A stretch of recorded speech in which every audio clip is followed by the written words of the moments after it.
Bawaku Bapa mengenal pribadimu, biarlah hatiku selalu menghormatimu.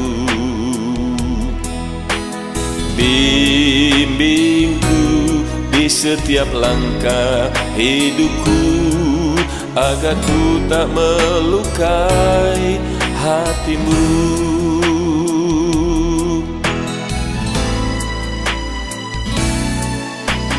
Bawaku Bapa mengenal pribadimu, biarlah hatiku selalu menghormatimu.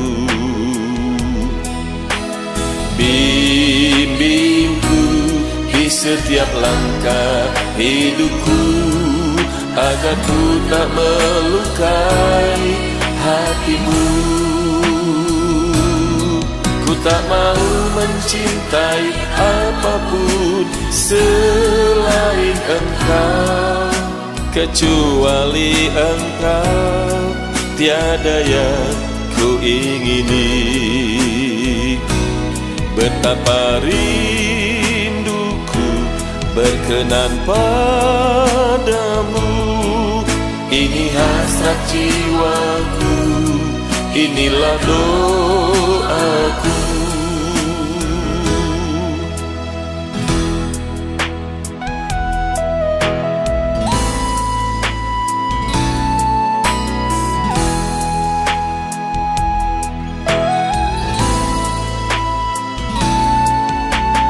Tuhan, ku rela mengosongkan bejana hidupku, agar kehendak-Mu saja yang ku ikuti. Kerinduanku hidup serupa dengan Yesus, sempurna seperti Bapa di surga. Ku tak mau mencintai apapun selain Engkau, kecuali Engkau, tiada yang ku ingini. Betapa rinduku berkenan padamu, ini hasrat jiwaku, inilah doaku. Ku tak mau mencintai apapun selain Engkau, kecuali Engkau, tiada yang ku ingini. Betapa rinduku berkenan padamu, ini hasrat jiwaku, inilah doaku.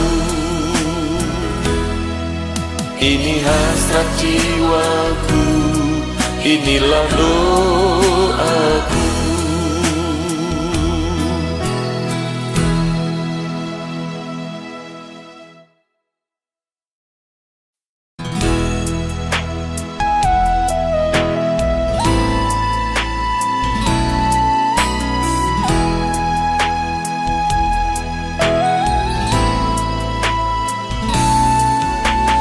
Bawaku Bapa mengenal pribadimu, biarlah hatiku selalu menghormatimu. Bimbingku di setiap langkah hidupku, agar ku tak melukai hatimu.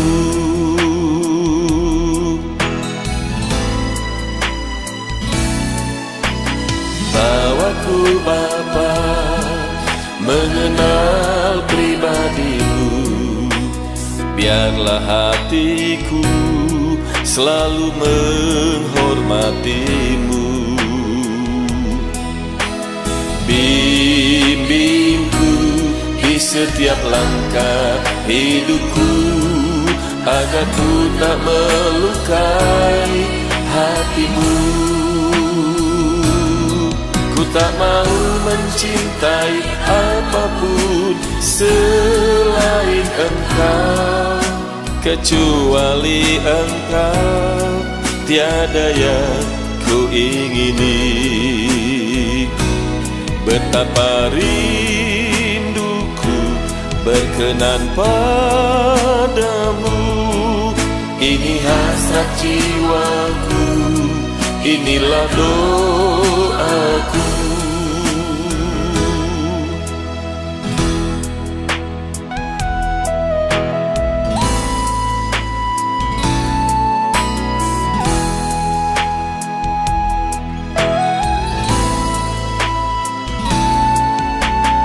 Tuhanku rela mengosongkan bejana hidupku, agar kehendak-Mu saja yang ku ikuti.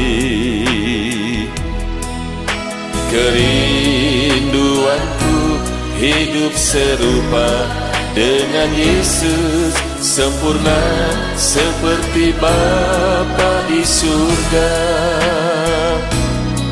Ku tak mau mencintai apapun selain Engkau.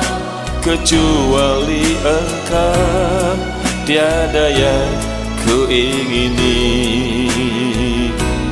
Betapa rinduku berkenan padamu. Ini hasrat jiwaku, inilah doaku. Ku tak mau mencintai apapun selain Engkau. Kecuali Engkau, tiada yang ku ingini. Betapa rinduku berkenan padamu. Ini hasrat jiwaku, inilah doaku.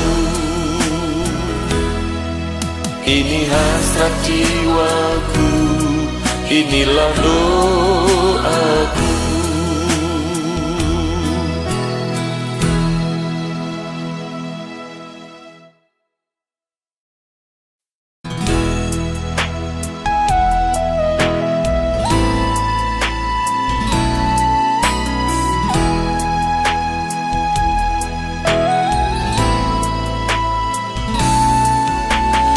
Bawaku Bapa mengenal pribadi-Mu, biarlah hatiku selalu menghormati-Mu. Bimbingku di setiap langkah hidupku, agar ku tak melukai hati-Mu.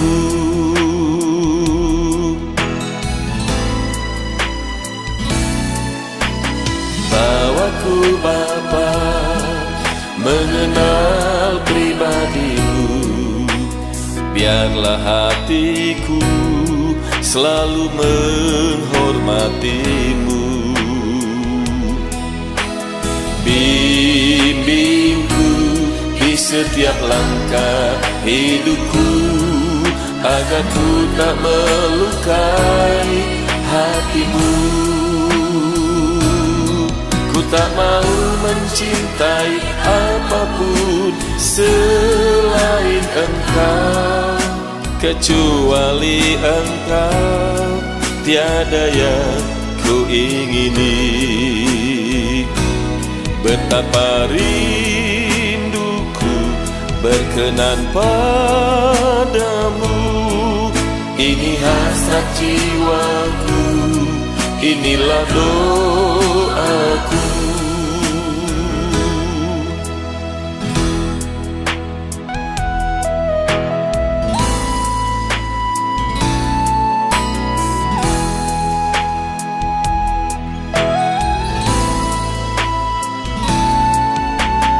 Tuhanku rela mengosongkan bejana hidupku, agar kehendak-Mu saja yang ku ikuti. Kerinduanku hidup serupa dengan Yesus, sempurna seperti Bapa di surga. Ku tak mau mencintai apapun selain Engkau, kecuali Engkau, tiada yang ku ingini. Betapa rinduku berkenan padamu, ini hasrat jiwaku, inilah doaku. Ku tak mau mencintai apapun selain Engkau, kecuali Engkau, tiada yang ku ingini. Betapa rinduku berkenan padamu, ini hasrat jiwaku, inilah doaku. Ini hasrat jiwaku, inilah doaku.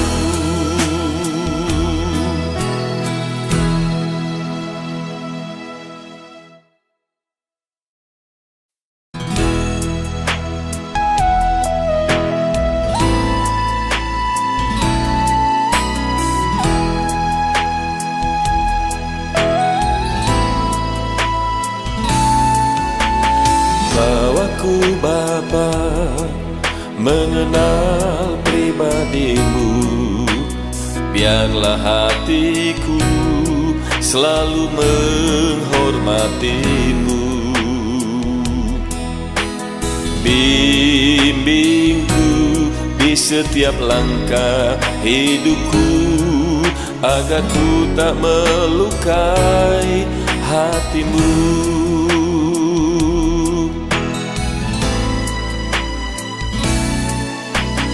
Bawaku Bapa, mengenal pribadimu, biarlah hatiku selalu menghormatimu. Bimbingku di setiap langkah hidupku, agar ku tak melukai hatimu. Ku tak mau mencintai apapun selain Engkau, kecuali Engkau, tiada yang ku ingini.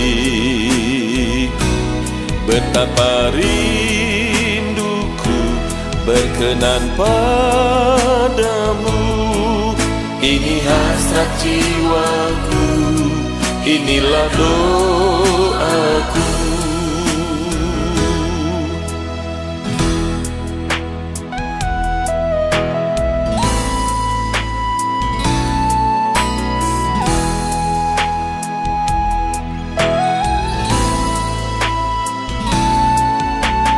Tuhan, ku rela mengosongkan bejana hidupku, agar kehendak-Mu saja yang ku ikuti. Kerinduanku hidup serupa dengan Yesus, sempurna seperti Bapa di surga. Ku tak mau mencintai apapun selain Engkau, kecuali Engkau, tiada yang ku ingini.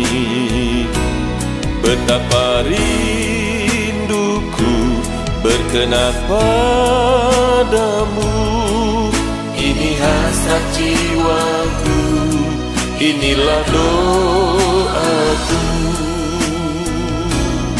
Ku tak mau mencintai apapun selain Engkau, kecuali Engkau, tiada yang ku ingini. Betapa rinduku berkenan padamu. Salam Bapak Ibu dimanapun Anda berada. Mari kita siapkan hati kita untuk ikut ibadah pada pagi hari ini. Kita percaya dimanapun kita berada, Tuhan ada bersama-sama dengan kita. Mari kita mulai ibadah ini dengan doa. Kita berdoa. Ya Tuhan, kami bersyukur untuk anugerah-Mu. Kami bersyukur atas perlindungan-Mu sepanjang minggu ini ya Tuhan. Kami telah lewati hari demi hari semua karena pertolongan-Mu ya Tuhan. Terima kasih pagi hari ini kami bawa hidup kami. Kami mau beribadah pagi hari ini kepada-Mu ya Tuhan. Kiranya Engkau menyertai kami, Engkau ada bersama-sama dengan kami. Engkau yang menuntun ibadah pada pagi hari ini Tuhan. Terima kasih Tuhan Yesus, berkati kami semua yang ikut ibadah pada pagi hari ini. Terima kasih, dalam nama Tuhan Yesus kami berdoa. Haleluya. Amin. Bapak Ibu, kita nyanyikan satu pujian. Ku ada sebagaimana ku ada, semua karena anugerah Tuhan. Kita harus percaya bahwa kalau kita hidup sampai saat ini, semua karena pertolongan Tuhan, semua karena anugerah Tuhan. Oleh karena itu Bapak Ibu, mari kita beribadah dengan sungguh-sungguh. Kita tetap mengandalkan Tuhan, kita tetap percaya kepada Tuhan bahwa Dialah sumber segalanya dalam hidup kita. Ku ada sebagaimana ku ada, semua karena anugerah. Ku layak melayani Engkau, itu hanya karena kasih-Mu. Ku ada,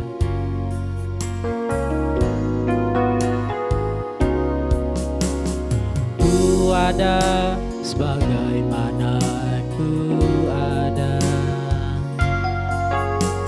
semua karena anugerah. Ku layak melayani Engkau,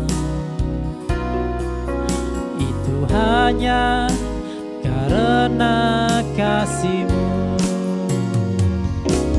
Semakin hari semakin berlimpah, kasih setia-Mu tercurah bagiku. Ku hidup dalam segala kemurahan-Mu, sungguh besar anugerah-Mu untukku.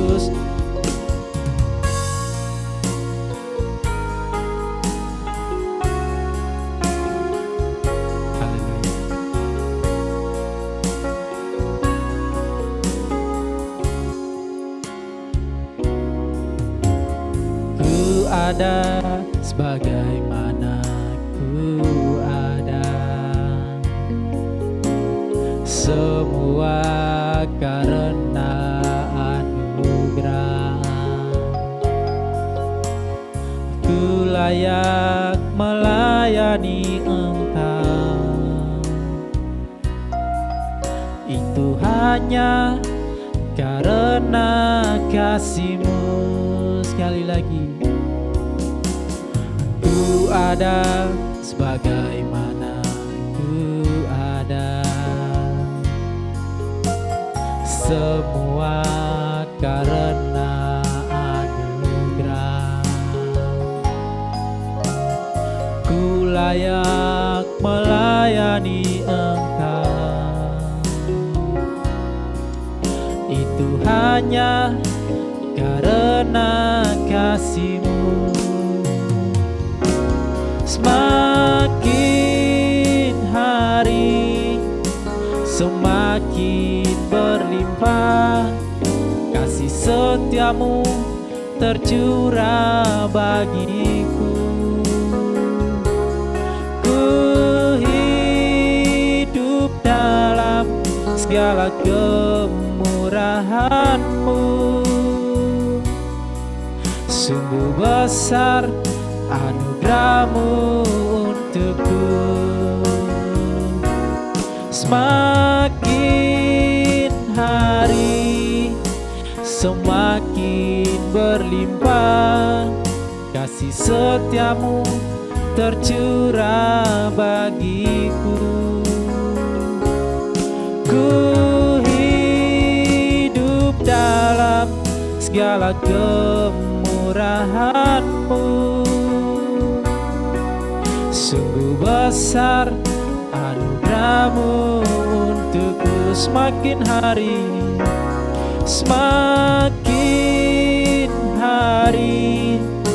semakin berlimpah, kasih setia-Mu tercurah bagiku. Ku hidup dalam segala kemurahan-Mu. Sungguh besar anugerah-Mu untukku. Sungguh besar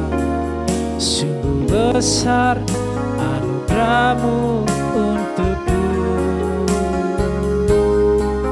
Sungguh besar anugerah-Mu untukku. Terima kasih Bapa.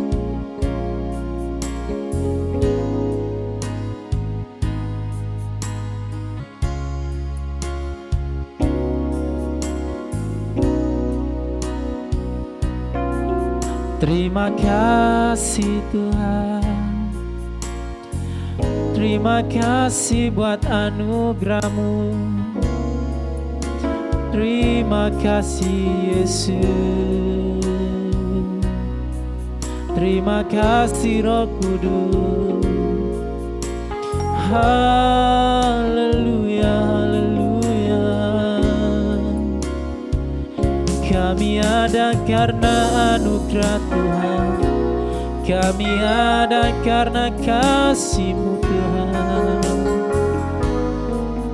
Kami mau bersyukur, kami mau memuji-muji nama-Mu. Kami mau selalu menyembah-Mu Tuhan. Terima kasih, terima kasih. Haleluya.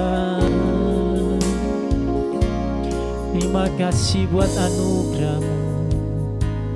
Terima kasih Bapa. Haleluya. Haleluya. Haleluya.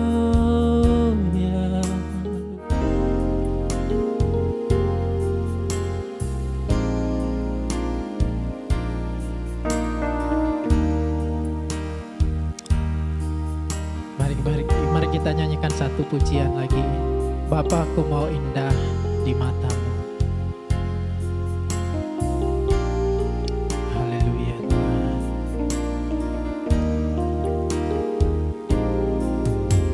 Bapa, aku mau indah di mata-Mu dan mulia dalam pandangan-Mu. Disingkatnya hari hidup ini, ku rela batinku Kau hiasi. Sekali lagi, Bapa, ku mau indah di mata-Mu dan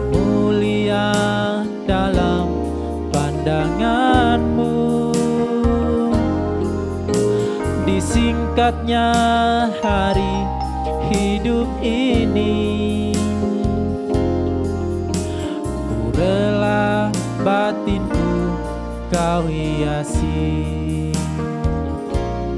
seperti Yesus, seperti Yesus, seperti Yesus, pokok keselamatanku. Seperti Yesus, seperti Yesus, yang selalu menyukakan hatimu. Bapa, ku mau indah di matamu. Bapa, ku mau indah di matamu dan mulia dalam pandanganmu. Disingkatnya hari hidup ini, ku rela batinku kau hiasi seperti Yesus, seperti Yesus, seperti Yesus, seperti Yesus, pokok keselamatanku. Seperti Yesus, seperti Yesus, yang selalu menyukakan hatimu. Seperti Yesus, seperti Yesus, seperti Yesus, seperti Yesus, pokok keselamatanku. Seperti Yesus, seperti Yesus, yang selalu menyukakan hatimu, yang selalu menyukakan hatimu, yang selalu menyukakan hatimu.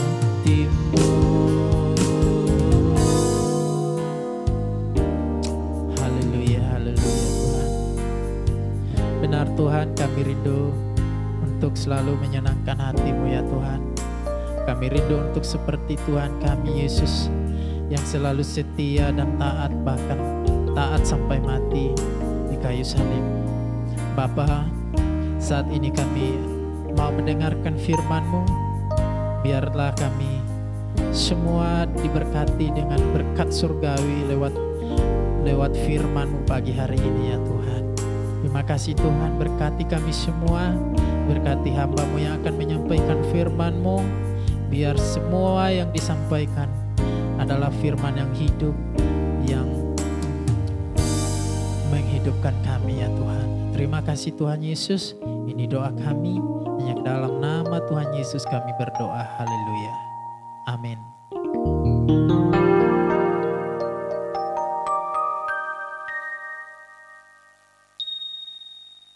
Shalom, selamat pagi jemaat Tuhan dimanapun saudara berada.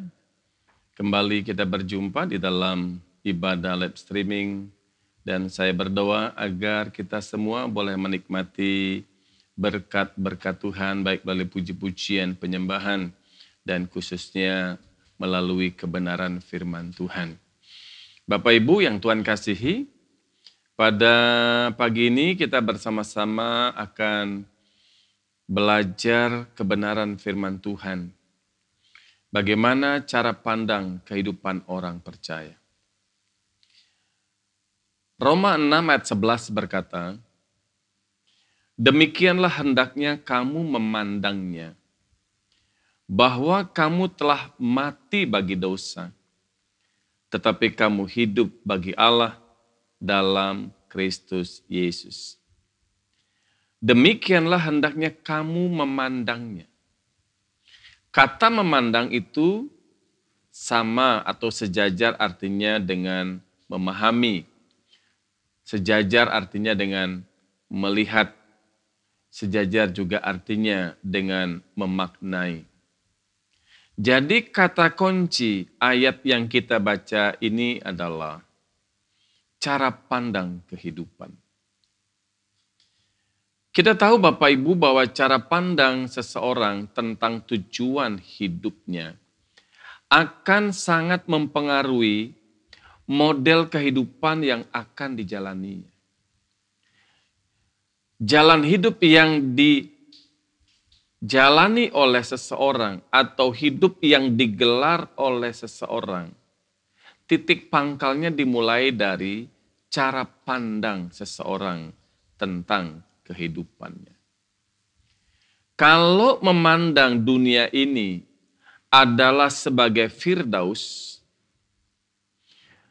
seakan-akan dunia adalah pelabuhan hidup terakhirnya, maka cara pandang ini pasti akan berdampak atau mempengaruhi perilaku hidupnya.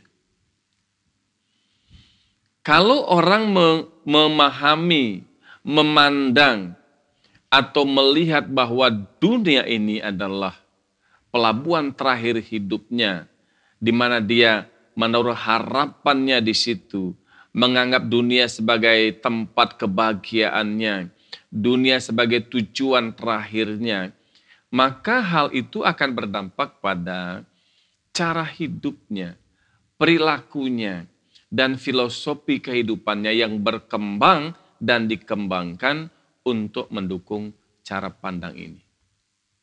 Makanya orang yang seperti ini biasanya adalah akan menggelar hidupnya, akan memperlakukan hidupnya, menjalankan hidupnya, bagaimana caranya untuk meraih sukses sebesar-besarnya untuk dunia ini.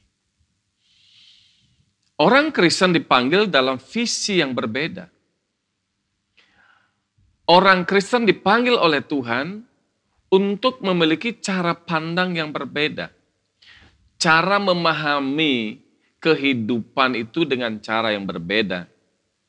Cara memaknai kehidupan itu dengan cara yang berbeda. Dalam hal ini, Rasul Paulus memberi nasihat kepada kita. Hendaknya kamu memandangnya, demikianlah hendaknya kamu memandangnya. Setelah kita menjadi orang percaya, setelah kita menjadi orang Kristen, maka cara pandang kita berbeda. Maka kita kembali kepada sebelumnya. Kasih karunia Allah yang memanggil kita dan menjadikan kita orang percaya, ini harus menjadi titik kesadaran yang terdalam. Bahwa dengan adanya panggilan kudus itu, maka cara pandang kita harus berubah tentang kehidupan ini. Penting sekali kita untuk memiliki cara pandang kehidupan yang benar.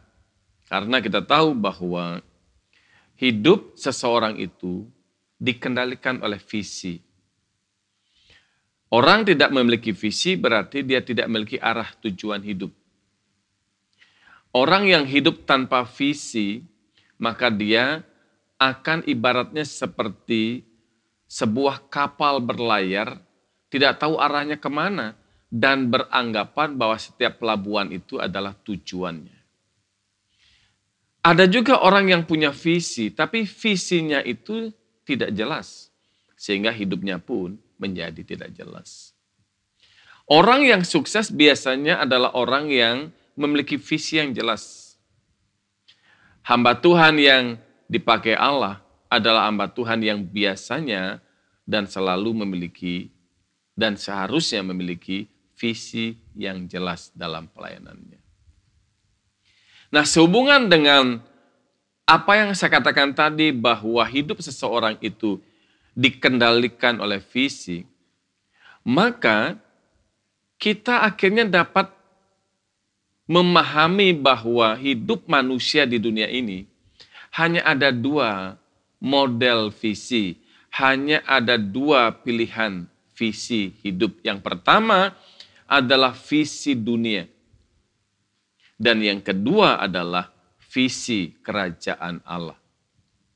Nah, visi dunia, kalau ini dihayati dan kalau orang hidup dengan visi dunia, maka ini akan menjadi landasan orang bagaimana dia menggelar hidupnya berdasarkan nilai-nilai kewajaran anak dunia.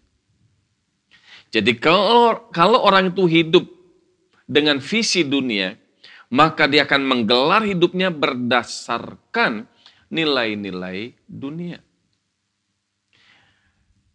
Sebaliknya kalau orang hidup dengan visi kerajaan, maka seseorang itu akan menggelar hidupnya berdasarkan nilai-nilai kerajaan Allah. Saudara, saya percaya engkau punya visi.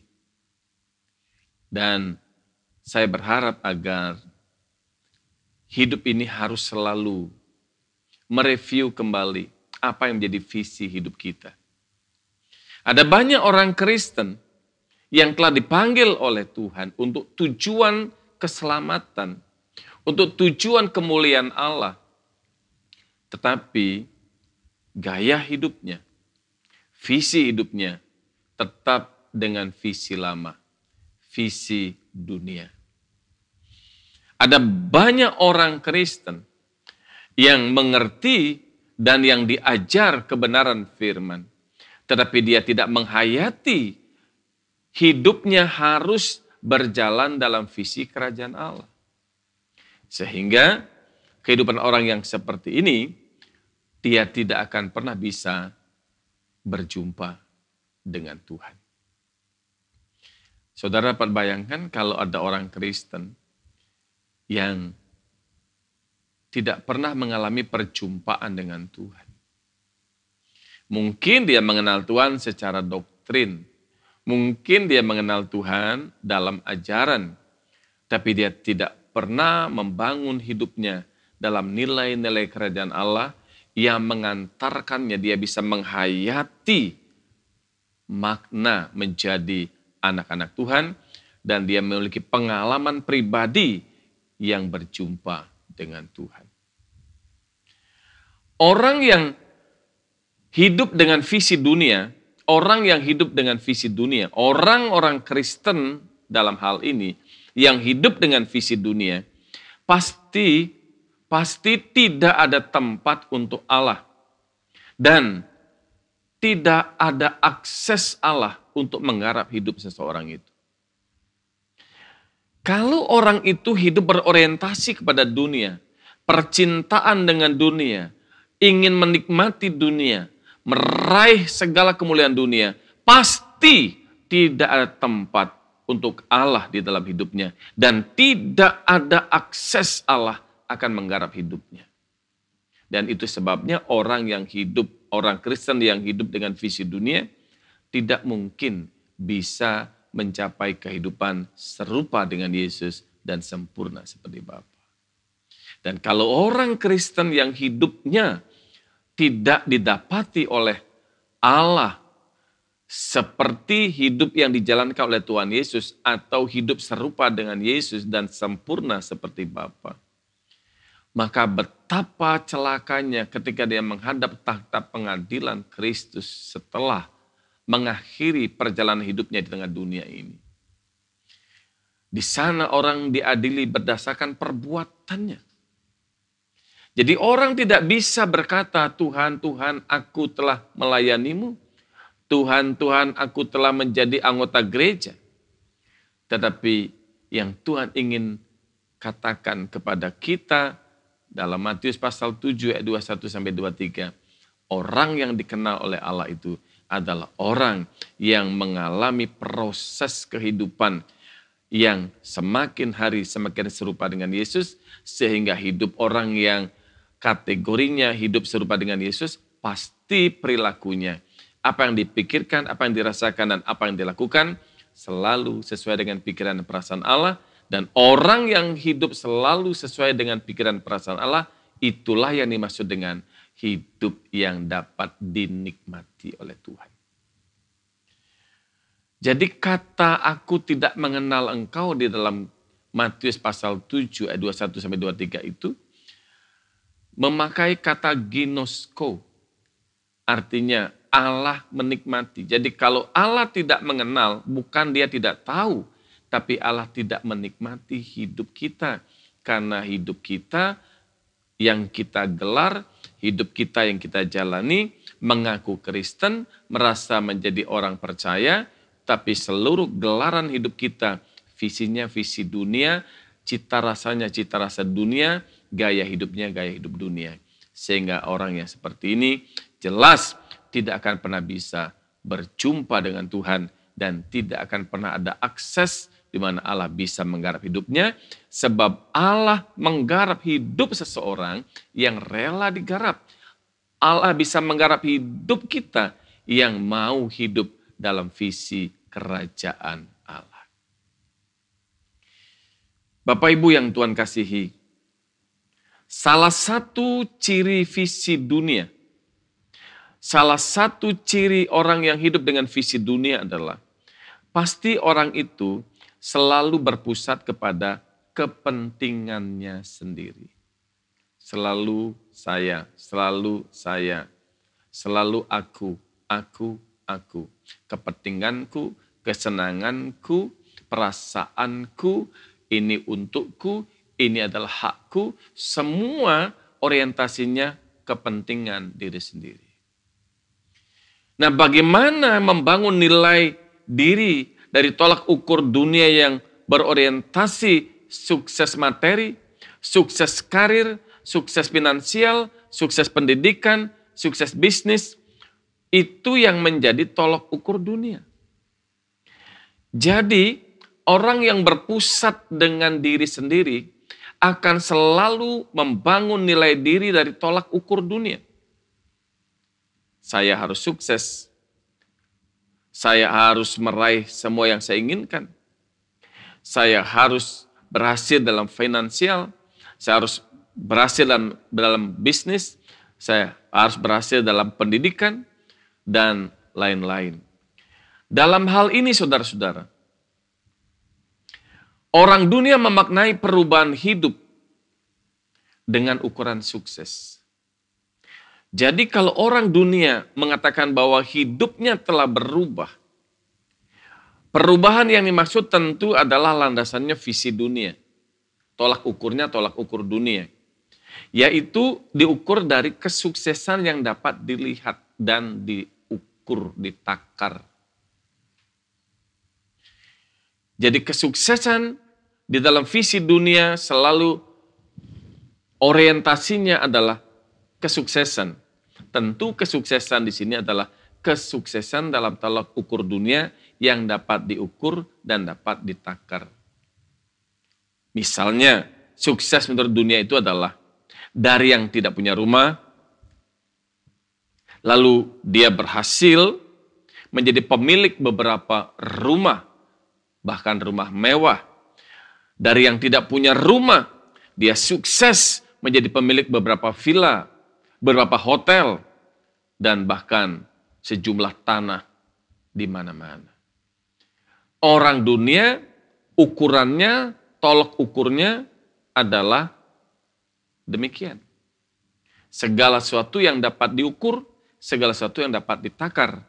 Jadi kalau orang disebut sukses menurut dunia adalah, dulu dia tidak punya rumah.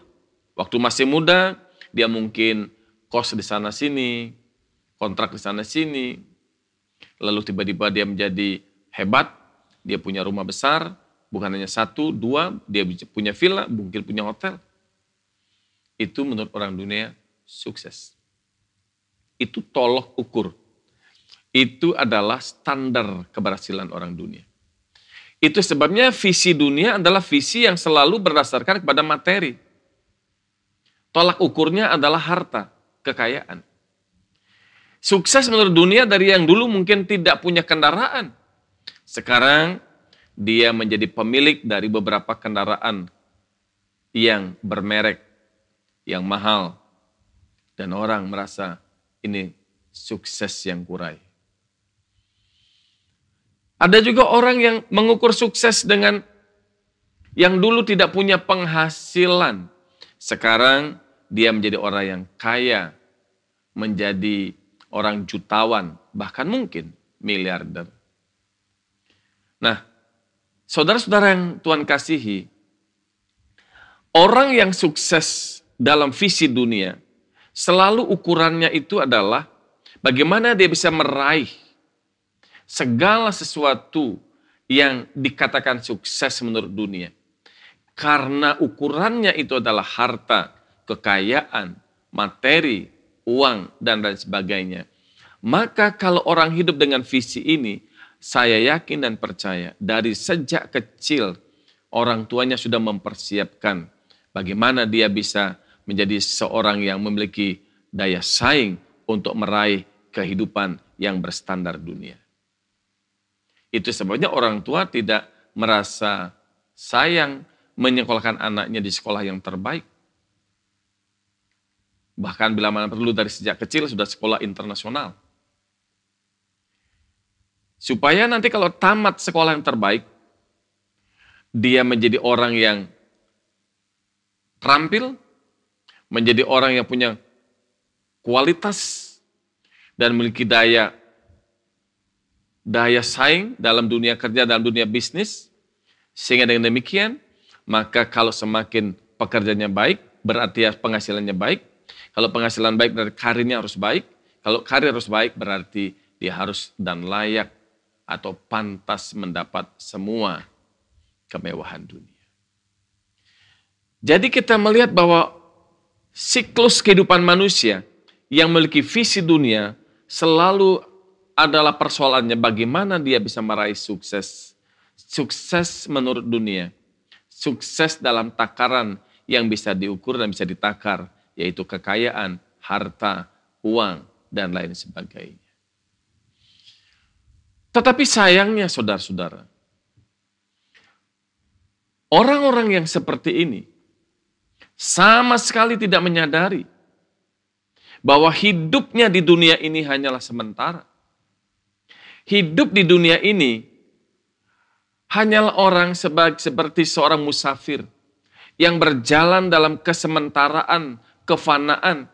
Dan kalau dia terlena dengan visi hidup yang berstandar dunia ini, bukan visi kerajaan Allah, maka orang yang seperti ini, meskipun dia beranggota gereja, meskipun dia lahir sudah Kristen, meskipun dia sudah berjemaat di sebuah gereja, kalau dia tidak memiliki visi kerajaan surga, maka sangat mungkin dia tidak mempersiapkan diri untuk hidup kekalnya. Banyak orang berpikir bahwa urusan hidup kekal itu nanti urusan belakang. Urusan keselamatan itu urusan belakang. Urusan masuk surga itu cerita orang-orang tua. Lalu orang menganggap enteng. Dan orang menjalani hidup secara praktis. Tetapi bagi saudara dan saya yang mendengarkan kebenaran firman ini, saya sebagai hamba Tuhan berdiri menjadi wakil Tuhan mengingatkan saudara. Sekali lagi mengingatkan saudara. Sadarlah bahwa setiap kita harus sadar hidup di dunia ini hanyalah sementara. Harta, kekayaan, dan kenikmatan dunia sama sekali tidak ada nilainya dibanding dengan apa yang akan disediakan Allah di kekekalan kelak ketika kita mengakhiri perjalanan hidup kita di dunia ini. Tidak ada yang lebih bernilai daripada hidup kekal. Tidak ada yang lebih bernilai daripada keselamatan yang Allah siapkan bagi kita. Dan tidak ada yang lebih bernilai dari Tuhan itu sendiri. Karena itu kita harus menempatkan Tuhan sebagai harta yang tak ternilai. Menempatkan Tuhan sebagai segala-galanya. Menempatkan Tuhan sebagai yang terpenting dalam hidup kita. Ada satu lagu yang saya gubah lagu ini ketika saya sedang dalam hadirat Tuhan. Dan Tuhan berikan kepada saya satu kesadaran bahwa seakan-akan saya mereview hidup saya yang lama. Mereview hidup saya yang lama. Bahwa dulu saya menghabiskan waktu untuk mengejar uang. mengejar sukses, memajukan usaha saya. Tapi pada akhirnya Tuhan ingatkan saya, apapun yang kita miliki, itu tidak ada artinya. Karena sukses yang sebenarnya adalah kalau nama kita ada dalam kitab kehidupan. Engkau cukup bagiku. Haleluya. Dan lagu ini saya sering nyanyikan. Dan lagu ini sering saya bagikan kepada orang. Hanya engkaulah harta yang tak ternilai. Haleluya.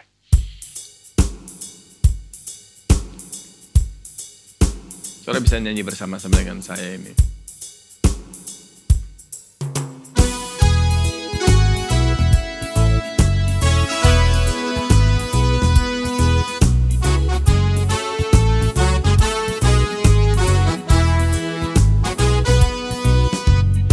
Hanya engkaulah harta yang tak ternilai. Kemuliaan dunia sungguh tiada artinya. Bila saatnya menghadap Tuhan di surga nanti, yang ada padaku hanyalah Engkau. Setiap hari ku mencari wajah-Mu Bapa, tak ku cari kesenangan di dunia fana. Walau harta dunia ini tak ku miliki, Engkau cukup bagiku. Hanya engkaulah harta yang tak ternilai. Kemuliaan dunia itu tak ada artinya bagi kita. Hanya Tuhan, Allah kita, satu-satunya harta yang tak ternilai. Haleluya. Ayo sama-sama naikkan pujian ini.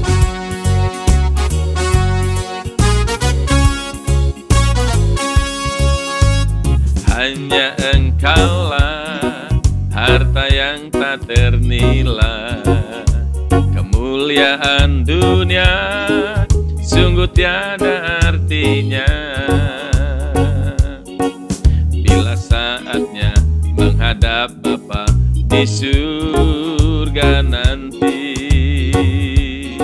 yang ada padaku hanyalah Engkau.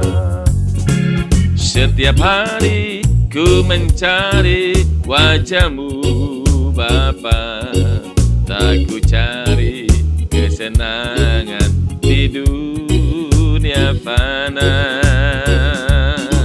Walau harta dunia ini tak ku miliki, Engkau cukup bagiku. Setiap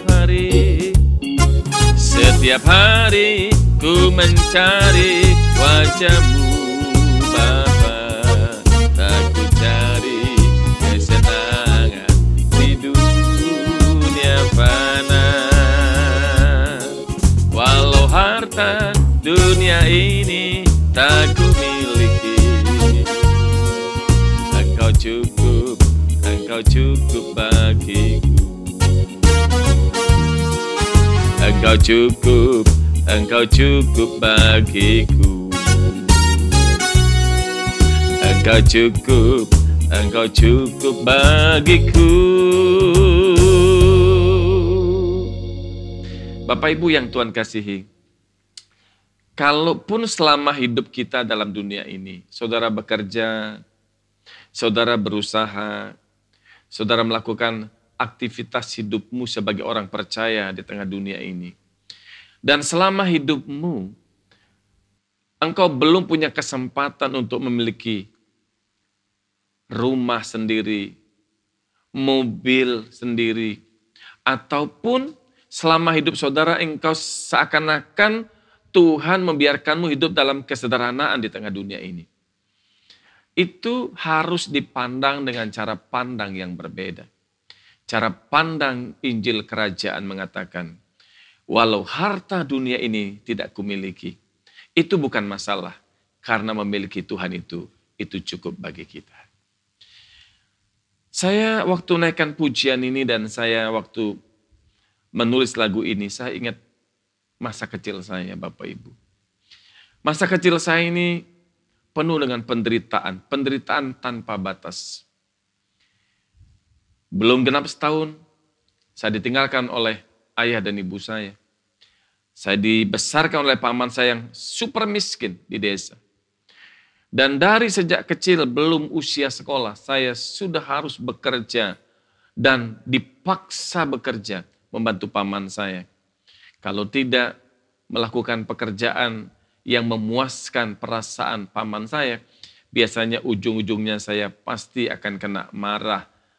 Bahkan tidak jarang saya dipukul dan hukumannya kadangkala saya tidak diberikan makan. Saudara, kemiskinan itu menggores tajam dalam jiwa saya. Kemiskinan itu begitu melukai jiwa saya. Sampai akhirnya saya semakin besar. Saya bertekad, saya merasa saya tidak ingin lagi hidup dengan paman yang dalam kemiskinan. Saya harus kalau besar jadi orang yang sukses. Tentu yang saya pahami sukses dalam tolak ukur dunia, saudaraku. Makanya ketika saya setelah menamatkan pendidikan S1 saya di teologi, bukannya saya fokus melayani, saya justru fokus di bisnis. Karena saya waktu itu menjadi hamba Tuhan yang kurang memahami kebenaran ini. Yang kurang memahami nilai-nilai dengan hidup yang berjalan dalam visi kerajaan. Bagi saya, orientasinya bagaimana saya harus bekerja mencari uang, dan saya memandang, saya menilai, saya memahami, ada uang berarti itu kenikmatan. Ada uang berarti ada kesenangan. Ada uang berarti saya bisa mengaktualisasi diri. Dan saya sangat butuh orang menghargai saya. Saudara sekalian yang Tuhan kasihi, sebetulnya saya ingin menggarisbawahi, bekerja tidak salah, bisnis tidak salah. Saudara bekerja juga tidak salah. Kuliah sampai perguruan tinggi yang sampai level pendidikan tertinggi, itu harus dan itu tidak salah. Tentu yang saya maksudkan adalah, kalau hati kita yang kita jalani, hidup yang kita jalani, berangkat dari hati yang salah, pasti akan memiliki cara pandang yang salah dan memperlakukan Tuhan juga pasti dengan salah. Nah, dalam hidup saya pada akhirnya, saya menduakan Tuhan. Saya menomorduakan urusan dengan Tuhan. Saya lebih rela menghabiskan waktu untuk ngurusin pekerjaan daripada saya memberikan waktu saya untuk melayani, memberikan waktu saya untuk berdoa, memberikan waktu saya untuk membangun keintiman dengan Tuhan. Bapak Ibu yang Tuhan kasihi, ini adalah sesuatu hal yang merusak hubungan saya dengan Tuhan. Merusak relasi saya dengan Tuhan. Merusak penggarapan Allah dalam hidup saya. Sampai pada akhirnya, Tuhan dengan caranya mengasihi saya. Dia hancurkan saya. Dia tegur saya. Saya mengalami peristiwa yang menyakitkan. Saya ditipu oleh orang. Saya dirampok oleh orang. Dan ada banyak peristiwa-peristiwa yang saya tidak bisa jelaskan di sini. Awalnya saya tidak bisa mengerti dan saya berkata, ini tidak penting banget buat saya. Kenapa Tuhan izinkan ini terjadi? Tapi pada akhirnya saya menyadari bahwa segala sesuatu yang Tuhan izinkan terjadi dalam hidup saya, itu ternyata penting bagi Tuhan. Dan juga penting bagi menggarap hidup saya. Sehingga saya bisa menyadari dan saya bisa meyakini apa yang dituliskan dalam firman Allah. Allah turut bekerja bersama untuk mendatangkan kebaikan. Sehingga melalui peristiwa-peristiwa kepahitan dalam hidup saya itu, Tuhan memaksa menarik saya pada track yang benar. Yaitu track rancangannya, panggilannya sesuai dengan rancangannya semula Tuhan memanggil saya. Bapak Ibu, saya bersyukur kepada Tuhan. Sekarang saya bisa mengagungkan Tuhan, bisa memuji Tuhan, bisa berkata, Tuhan itu baik, Saya bisa gagal, tapi Tuhan tidak mungkin gagal. Saya bisa tersandung, tapi Tuhan tidak tinggalkan saya. Saya bisa gagal, tapi Tuhan, Dia merangkul saya, memulihkan saya, sehingga rancangan keselamatannya itu tetap dijalankan dalam hidup saya. Kalau Bapak Ibu sementara ini selama ini mungkin menjalani hidup yang menurut Bapak Ibu bahwa dunia ini, kekayaan ini menjadi segala-galanya dan saudara. Saya ingin katakan sebelum terlambat, ayo kita harus menyadari bahwa harta, uang, kekayaan, karir, dan apapun yang dapat kita sebutkan yang ditawarkan oleh dunia ini tidak lebih penting daripada urusanmu untuk menggarap hidupmu, untuk dalam perjuanganmu menjadi orang yang berkenan kepada Tuhan. Bapak Ibu, rancangan keselamatan Allah dalam Yesus Kristus jauh lebih indah. Rancangan keselamatan Allah dalam Kristus Yesus jauh lebih indah dari apapun juga. Jauh lebih bernilai dari apapun, bahkan seluruh kekayaan dunia ini. Keselamatan di dalam Yesus jauh lebih bernilai. Lebih mulia dari kemuliaan yang ditawarkan oleh dunia ini. Dan itu sebabnya ketika Yesus dicobai oleh iblis, memperlihatkan seluruh kerajaan dunia, dan iblis berkata, semuanya akan kuberikan kepadamu, asal engkau sujud kepadaku. Iblis memperlihatkan seluruh kemuliaan kerajaan dunia dalam pencobaan yang Yesus alami. Tetapi Yesus dengan jelas dan tegas menghardik iblis dan berkata, engkau harus hanya menyembah kepada Allah saja. Bapak Ibu yang Tuhan kasihi, saya ingin mengatakan kepada saudara, ayo, mari kita hidup dalam visi kerajaan Allah. Miliki kehidupan yang engkau bangun, engkau rakit, engkau jalani, engkau gelar berdasarkan nilai-nilai kerajaan Allah, visi kerajaan Allah, sehingga engkau bisa meyakini, engkau bisa berkata bahwa keselamatan di dalam Yesus Kristus jauh lebih indah dari apapun juga, jauh lebih bernilai dari apapun juga, jauh lebih mulia dari apapun juga, dan tidak ada satupun di dunia ini yang dapat memisahkan kita dari kasih Allah, dan tidak boleh ada satupun di dalam dunia ini yang berkompeten menggagalkan rancangan Allah dalam panggilannya untuk kita. Saudara, kita digarap untuk layak menjadi anggota kerajaan Allah. Rancangan keselamatan Allah adalah kita dipanggil bukan sekedar percaya secara logika, tetapi kita dipanggil agar saudara memberikan respon yang patut, respon yang benar, respon yang sepantasnya, yaitu orang yang percaya berarti orang yang bersedia digarap oleh Tuhan. Orang yang percaya berarti orang yang rela melepaskan dunia. Orang yang percaya berarti orang yang berjuang mematikan dan menyalibkan keinginan dagingnya. Dan orang yang percaya berarti orang yang membuka diri, membuka hidup untuk digarap, dibentuk oleh Allah agar seluruh hidup kita harus menjadi hidup yang dijalani oleh Yesus Kristus. Jadi kita digarap untuk layak menjadi anggota kerajaan Allah. Artinya menjadi anggota kerajaan Allah itu adalah kita akan dimuliakan bersama-sama dengan Yesus. Alkitab berkata dialah yang sebagai yang sulung dan kita disebut sebagai saudara-saudaranya. Tujuan Allah memanggil saudara yang disebut dengan keselamatan itu adalah dikembalikan kita kepada rancangan semula. Dan rancangan semula itu adalah agar hidup saudara digarap oleh Allah untuk mencapai level dan model kehidupan hidup seperti Yesus, sempurna seperti Bapa, sehingga di kemudian hari ketika kita mengakhiri hidup kita di tengah dunia ini, atau di balik kematian kita, kita akan layak menjadi anggota kerajaan Allah yang penuh dengan kemuliaan, dan kita akan duduk bersama-sama dengan Yesus memerintah, karena kita disebut sebagai anggota kerajaan Allah. Wow, luar biasa Bapak Ibu. Karena itu saudara, saya katakan sekali lagi, kemuliaan dunia, seluruh dunia sekalipun, itu tidak ada artinya. Kekayaan dunia sekalipun orang miliki, itu tidak ada artinya.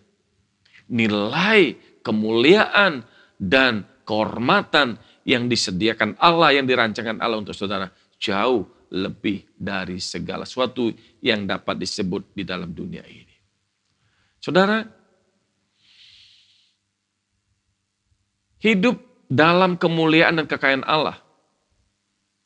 Hidup dalam kemuliaan dan kekayaan Allah. Itu adalah rancangan Allah. Rancangan Dia, pemilik jagat raya, pemilik kehidupan. Penggarapan Allah melalui segala penggarapan Allah dalam hidup kita. Itu kadangkala Tuhan izinkan kita digarap melalui peristiwa-peristiwa, masalah-masalah dalam kehidupan. Sebab itu sebagai orang percaya, sebagai anak-anak Tuhan, sebagai orang yang menyadari dan hidup dengan visi kerajaan, seharusnya bagi kita tidak memandang masalah itu sebagai musuh kehidupan. Walaupun kita sadar bahwa masalah itu nggak ada yang nyaman. Tetapi masalah itu tidak bisa dihindari. Semua orang pasti punya masalah. Baik orang percaya Yesus maupun tidak percaya Yesus pasti punya masalah. Tetapi sekarang masalah yang Tuhan izinkan itu harus dipandang sebagai media Tuhan. Alat Tuhan di tangannya untuk memproses kita menjadi lebih dewasa, sehingga kita memiliki kedewasaan rohani yang semakin matang. Dan orang yang dewasa rohani, dia tidak akan pernah terganggu hidupnya ketika dia tidak memiliki apapun. Orang yang dewasa rohani, dia tidak akan terganggu hidupnya ketika seakan-akan dia tersakiti. Orang yang dewasa rohani, dia tidak terganggu hidupnya ketika dia mungkin dirugikan. Dan orang yang dewasa rohani tidak akan tergoncang imannya ketika segala sesuatu seakan-akan diambil oleh dunia ini. Bapak Ibu yang Tuhan kasihi. Nah, masalah-masalah yang kita hadapi itu menjadi media Tuhan. Menjadi media Tuhan menggarap kita. Karena itu, sebagai orang percaya, jangan menjadi orang Kristen yang memandang masalah itu yang sebagai musuh, sehingga setiap waktu kita mujizat Tuhan, minta Tuhan untuk menengking masalah. Wow, repot ya. Baru-baru ini, itu ada hamba Tuhan yang menengking COVID-19, menengking corona. Ya, kalau itu keyakinannya sih kita tidak akan mencampuri. Tapi dalam pandangan saya, dalam persepsi saya, dalam pemahaman saya, justru dengan COVID ini yang Tuhan izinkan, tidak ada yang kebetulan. Pasti Tuhan punya cara untuk melalui COVID ini. Sebagai anak-anak Tuhan, kita dibentuk menjadi dewasa, dan kita menyadari memang dunia ini bukan rumah kita. Dunia ini bukan tempat pelabuhan terakhir kita. Sampai kapanpun dunia tidak pernah berhenti dari masalah. Dan senanti setelah corona ini berlalu, mungkin akan ada lagi virus yang lebih ganas lagi. Bukan saya berdoa, bukan saya berharap. Tapi kalau itu terjadi, kita tahu apapun yang terjadi dalam hidup kita, tidak ada yang bisa menggoncangkan pengharapan kita kepada Tuhan. Dan tidak ada yang bisa merampas fokus kita dari Tuhan. Dalam segala perkara, bahkan Alkitab katakan, sampai dagingku lenyap, habis lenyap, engkau tetap Tuhanku. Bahkan dalam setiap goncangan itu kita sebagai orang dewasa dapat melihat ada tangan Tuhan di balik semua masalah, dan ada rancangan Tuhan di balik semua yang Tuhan izinkan terjadi dalam hidup kita. Bapak Ibu, karena itu kekristenan itu adalah sebuah proses. Kekristenan itu adalah sebuah proses perjalanan. Kekristenan itu adalah sebuah proses perubahan, perjalanan perubahan dari manusia berkodrat dunia. Jadi manusia dunia berkodrat dosa, maksud saya harus berubah menjadi manusia ilahi, manusia baru berkodrat ilahi. Dari manusia dunia berkodrat dosa harus berubah menjadi manusia baru berkodrat ilahi. Nah, kalau saya bicara tentang sebuah perjuangan melepaskan manusia lama berkodrat dosa, Ini tidak dapat diperoleh hanya karena kita mengaku percaya kepada Yesus. Ini tidak bisa terjadi atau kodrat lama, kodrat dosa itu tidak bisa terjadi hanya karena kita memeluk agama Kristen atau dibaptis dan dicelupkan ke dalam air. Tidak bisa terjadi. Tetapi untuk bisa berubah menjadi manusia dunia yang berkodrat dosa, mengenakan manusia baru berkodrat ilahi itu harus berjuang. Kita harus berjuang menaklukkan diri kita sendiri. Makanya doa Bapa kami mengatakan, jauhkanlah kami dari pencobaan, lepaskanlah dari kami daripada yang jahat. Yang jahat itu siapa? Yang jahat itu bukan faktor luar. Yang jahat itu justru datangnya dari dalam diri kita. Makanya doa itu harus kita hayati. Pertama-tama kita harus minta perlindungan dari Tuhan agar Tuhan menjaga kita dari kelicikan hati kita, dari tipu daya kedagingan kita. Kita bisa atau orang bisa bersandiwara menjadi orang baik di depan orang. Tetapi kodrat dosanya itu tidak pernah bisa dihilangkan. Kodrat dosa bisa dihilangkan ketika dia bersedia untuk diproses, dibentuk, dan bersedia untuk terus-menerus mengubah dan berjuang menjadi manusia berkodrat ilahi. Nah, karena itu Bapak Ibu yang Tuhan kasihi, orang Kristen fokusnya bukan persoalan lahiriah. Orang Kristen itu persoalan utamanya bukan perubahan lahiriah atau perubahan dengan cara pandang dunia seperti miskin jadi kaya, orang biasa menjadi orang terkenal, dari bujangan menjadi punya suami atau punya istri dan lain-lain.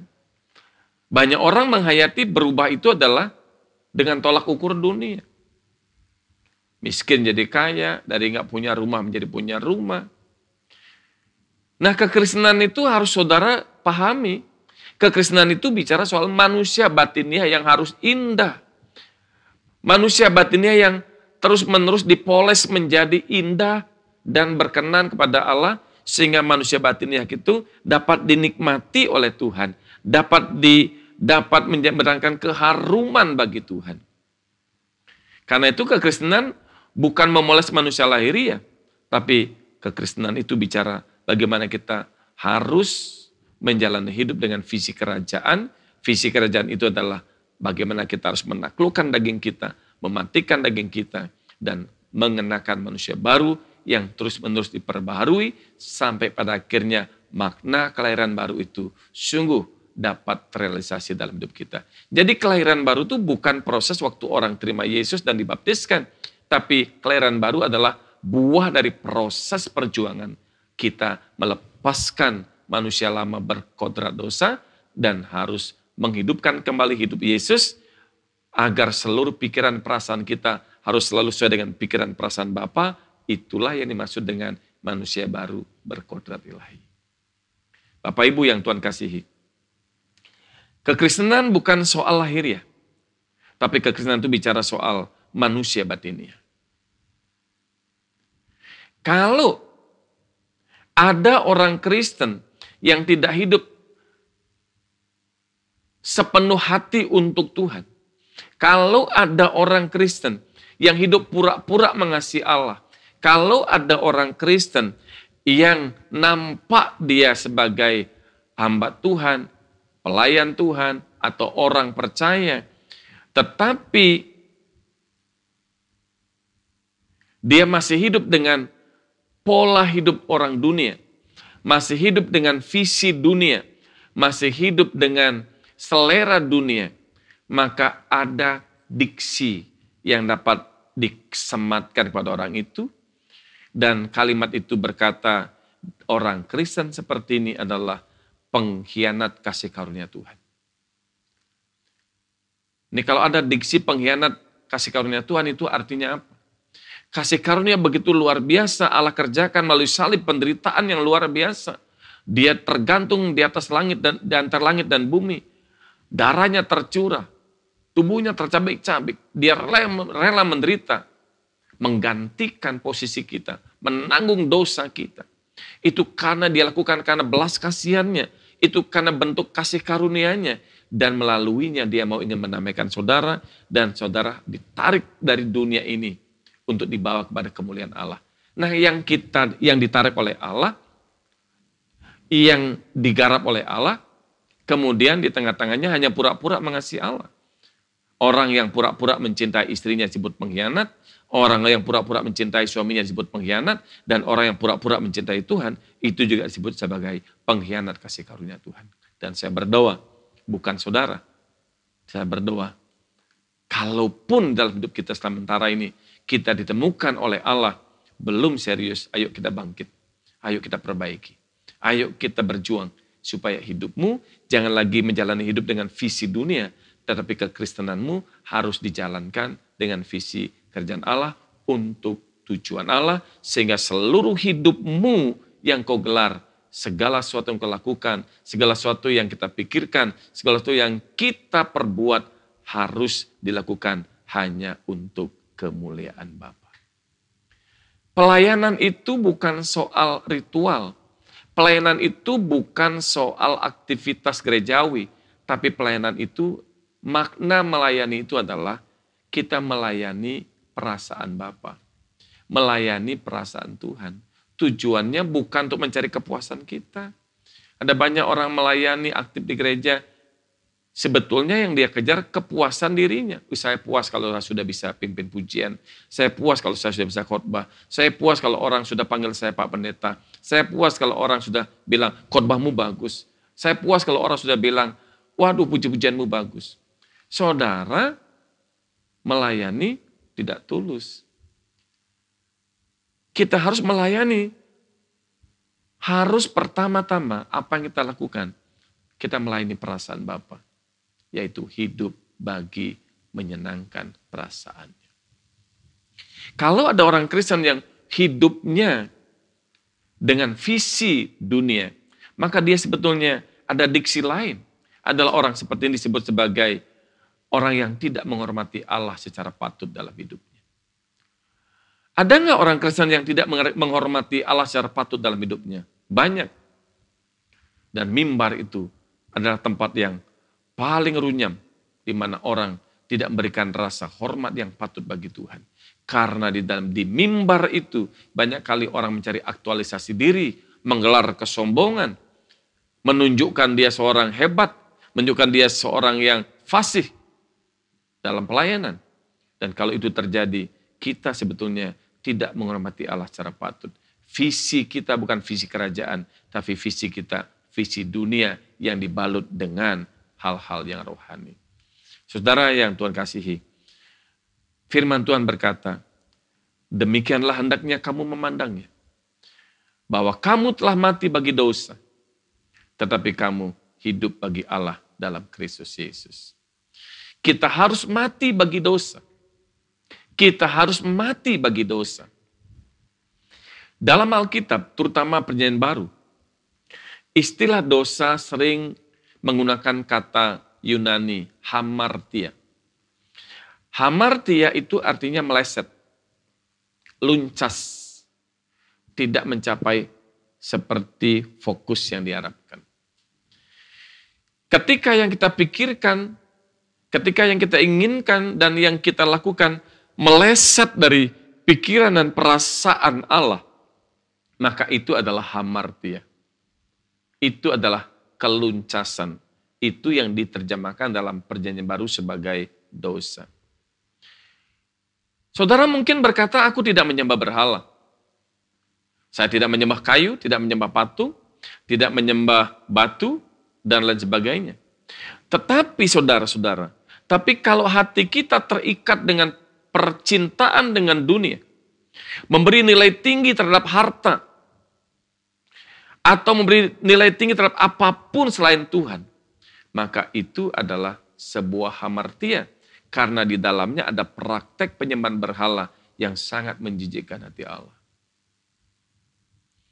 Saudara benar bahwa saudara tidak membuat patung, saudara tidak menyembah batu, dia menyembah kayu, saudara setiap minggu ke gereja.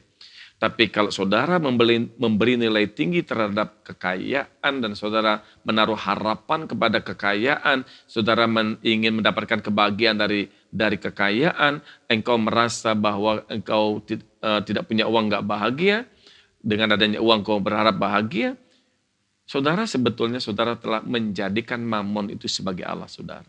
Dan itu melukai hati Tuhan, itu menjijikkan bagi Tuhan.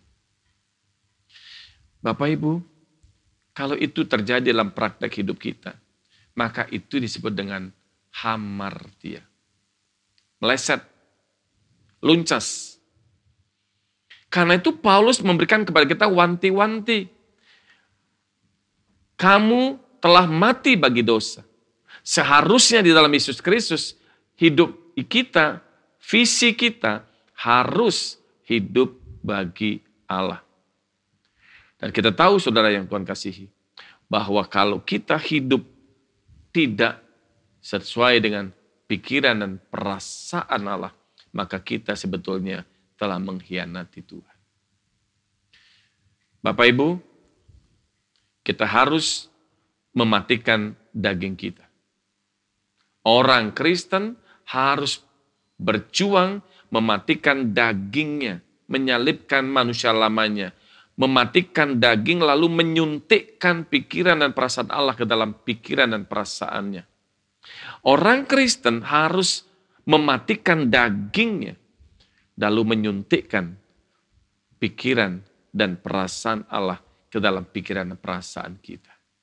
Sehingga hidup yang kita jalani bukan hidup kita lagi, tapi Kristus yang hidup di dalam diri kita.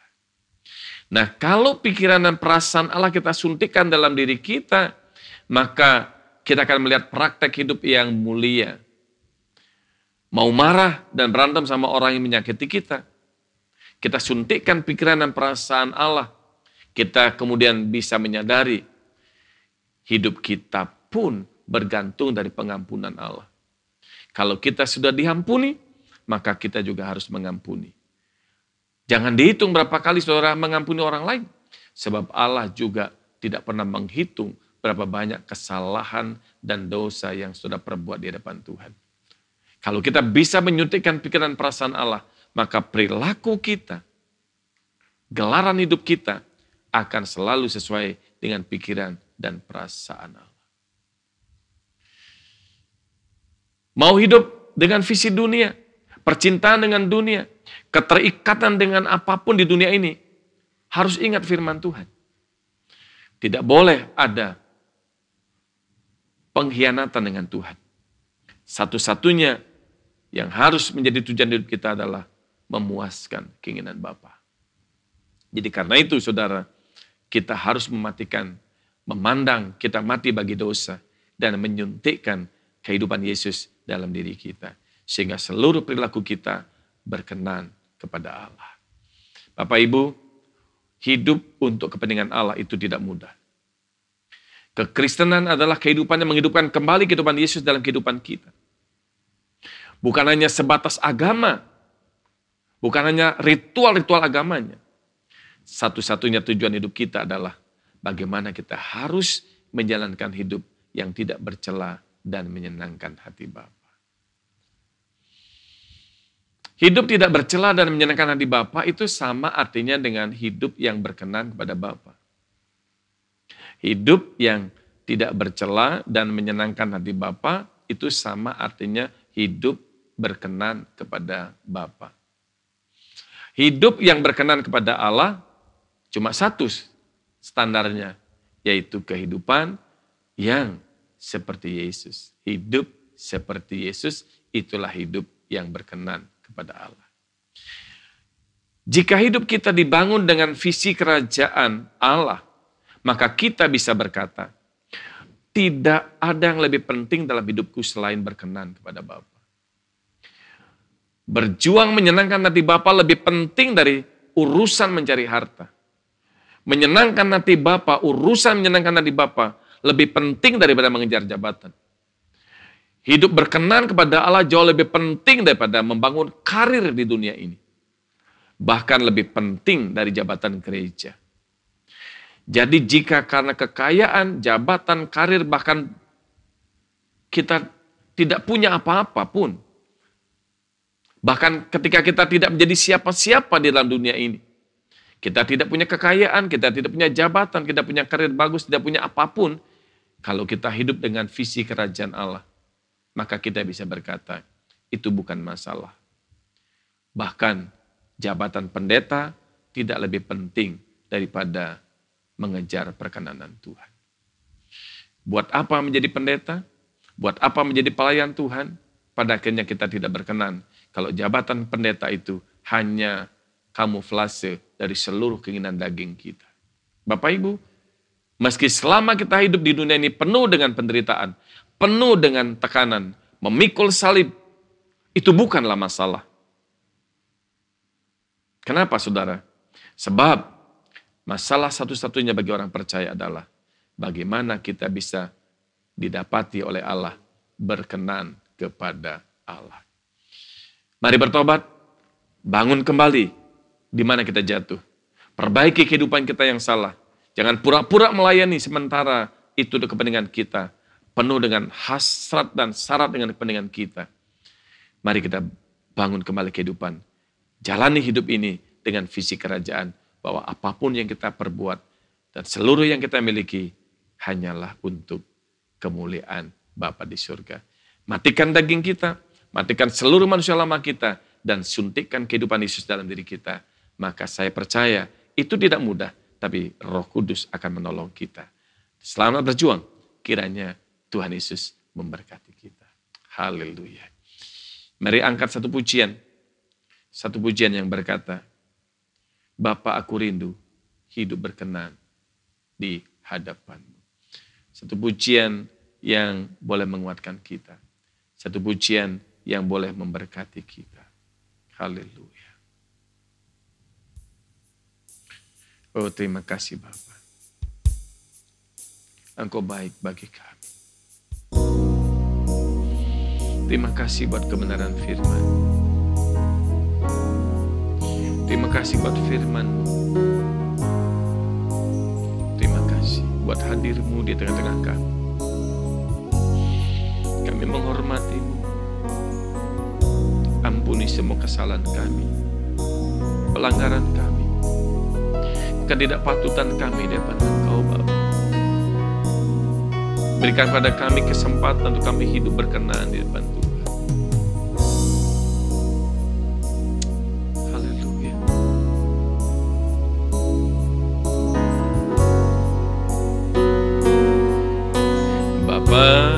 Aku rindu hidup berkenan, kudus tak bercela di hadapan-Mu, seperti hidup yang Yesus jalankan, kan ku hidupi jalan hidupnya. Dari awal kita naikkan pujian, Bapa aku rindu, Bapa aku rindu hidup berkenan, kudus tak bercela di hadapan-Mu, seperti hidup yang Yesus jalankan, kan ku hidupi jalan hidupnya. Percintaan dunia rela aku lepaskan, demi aku bisa senangkan hati Bapa. Tiada yang ku lupakan dalam bejana jiwa, kerinduanku hanya berkenan kepada Bapa. Percintaan dunia, percintaan dunia rela aku lepaskan, demi aku bisa senangkan hati Bapa. Tiada yang ku sisakan dalam bejana jiwa, kerinduanku hanya berkenan di hati Bapa. Kerinduanku hanya berkenan di hati Bapa. Bapa di surga, terima kasih buat kebenaran firman-Mu pada pagi hari ini.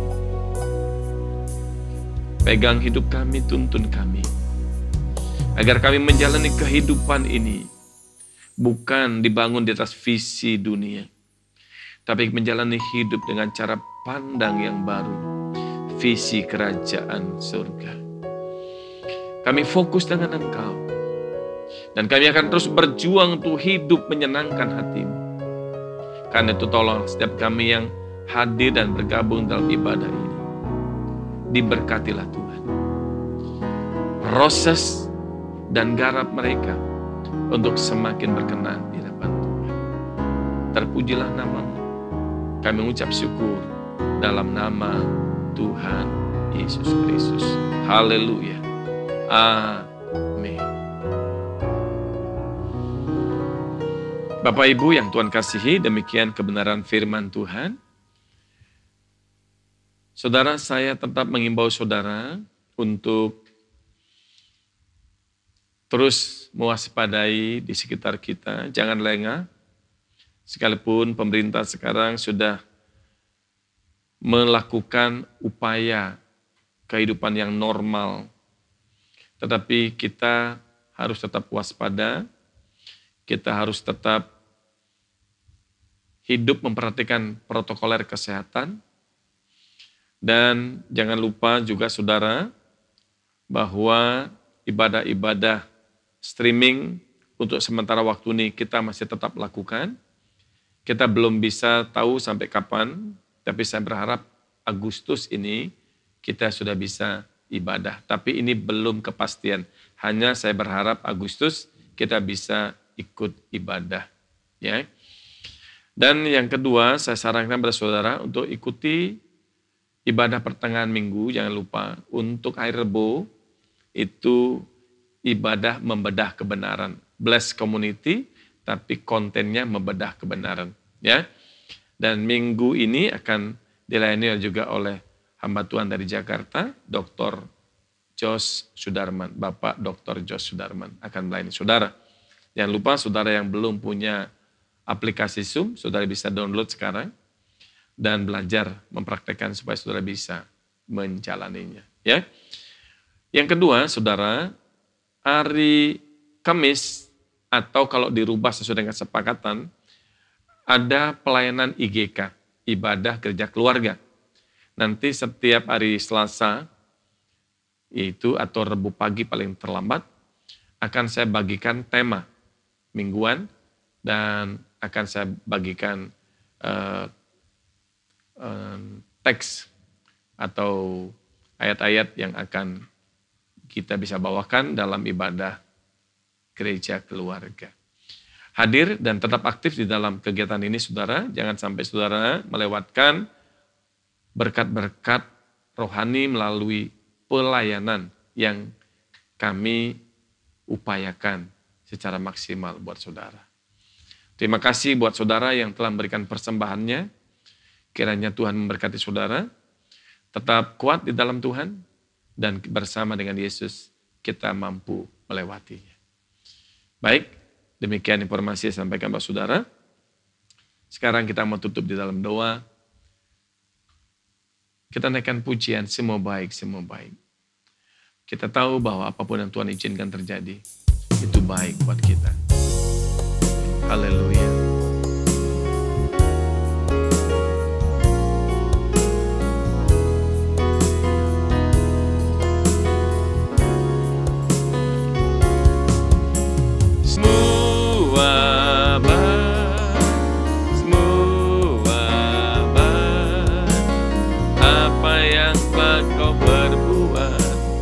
Dalam hidupku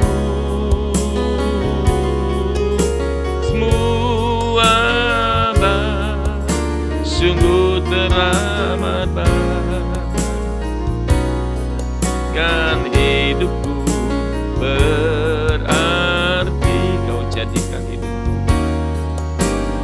Kau jadikan hidupku berarti.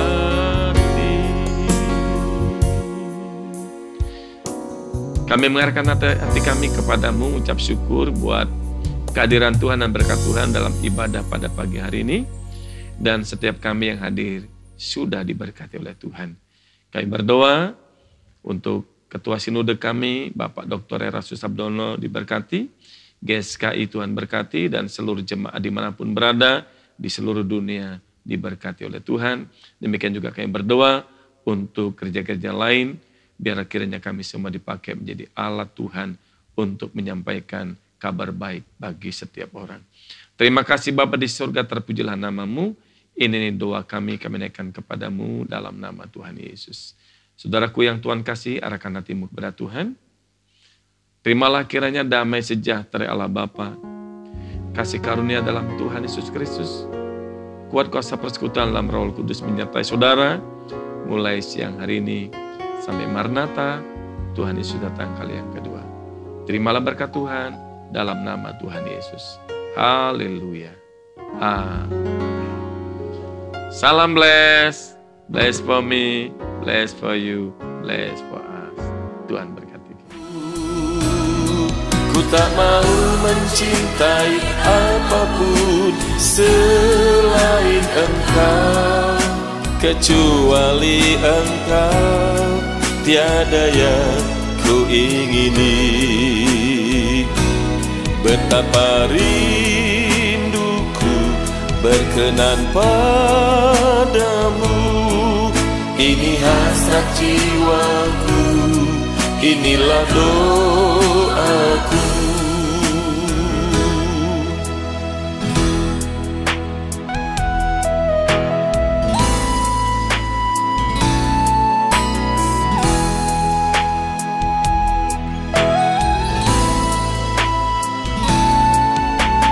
Tuhan, ku rela mengosongkan bejana hidupku, agar kehendak-Mu saja yang ku ikuti.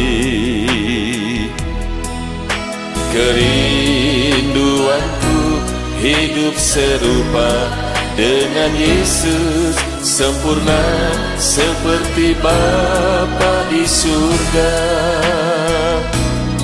Ku tak mau mencintai apapun selain Engkau, kecuali Engkau, tiada yang ku ingini.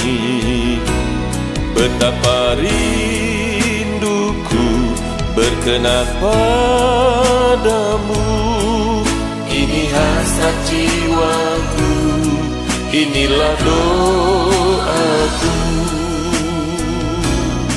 Ku tak mau mencintai apapun selain Engkau, kecuali Engkau, tiada yang ku ingini.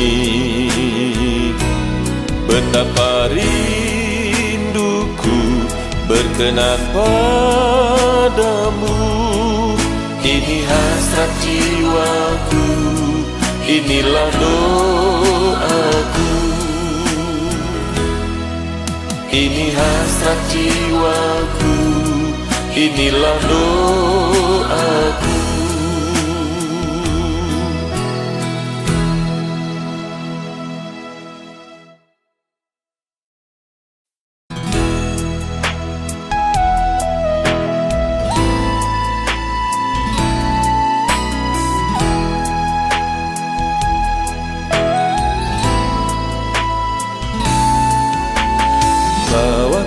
Bapa, mengenal pribadi-Mu, biarlah hatiku selalu menghormati-Mu. Bimbingku di setiap langkah hidupku, agar ku tak melukai hati-Mu.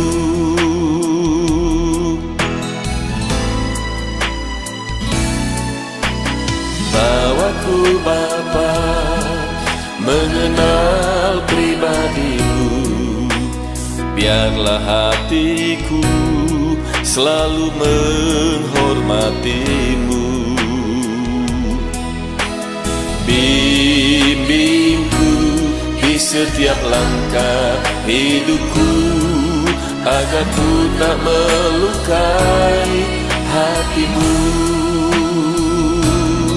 Ku tak mau mencintai apapun selain Engkau, kecuali Engkau, tiada yang ku ingini. Betapa rinduku berkenan padamu. Ini hasrat jiwaku, inilah doaku.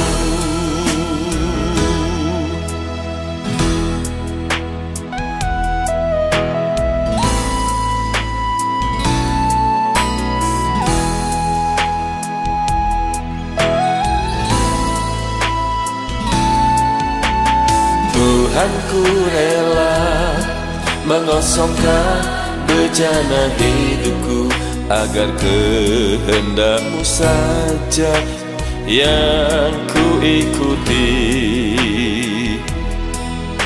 Kerinduanku hidup serupa dengan Yesus, sempurna seperti Bapa di surga. Ku tak mau mencintai apapun selain Engkau, kecuali Engkau, tiada yang ku ingini. Betapa rinduku berkenan padamu. Ini hasrat jiwaku, inilah doaku.